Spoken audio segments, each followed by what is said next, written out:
আসসালামু আলাইকুম ওরহমতুল্লাহি ওবরাকাতু আলহামদুলিল্লাহি রব্বিল আলামিন ওয়াসসালাতু ওয়াসসালামু আলা মান লা নাবিয়্যা বা'দা আম্মা বাদ। সমস্ত প্রশংসা আল্লাহ সুবহানাহু ওয়া তাআলার জন্য, দুরূদ এবং সালাম বর্ষিত হোক প্রিয় রাসূল মুহাম্মদ সাল্লাল্লাহু আলাইহি ওয়াসাল্লামের উপর।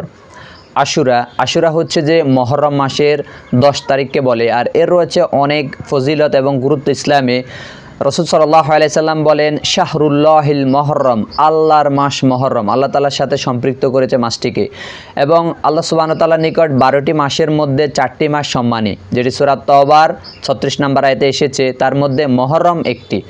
মুহররম মাসের সিয়ামের রয়েছে যে অনেক ফজিলত, যেটি সহিহ মুসলিমের হাদিসে 1163 নম্বর হাদিসে রাসূল সাল্লাল্লাহু আলাইহি সাল্লাম বলেন, আফদালুস সিয়ামে বাদা রমাদান শাহরুল্লাহিল মুহররম, যে রমাদানের সিয়ামের পরে সর্বোত্তম সিয়াম হচ্ছে যে মুহররম মাসের সিয়াম। সুবহানাল্লাহ।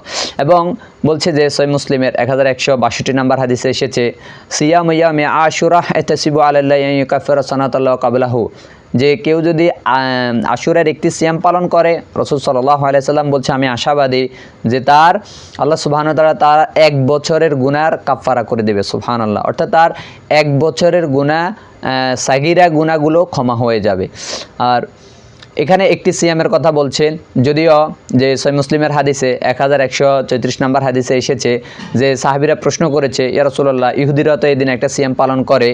তখন রাসূল সাল্লাল্লাহু আলাইহি সাল্লাম বলছে যে আমি যদি আগামী বছর বাঁচি ইনশাল্লাহ, তাহলে এর আগে বা পরে একটি সিয়াম মিলিয়ে রাখবো। অর্থাৎ 10 তারিখের পরে আরেকটি সিয়াম 11 তারিখে, অথবা 9 তারিখ এবং 10 তারিখ, অর্থাৎ দুটি সিয়াম পালন করা।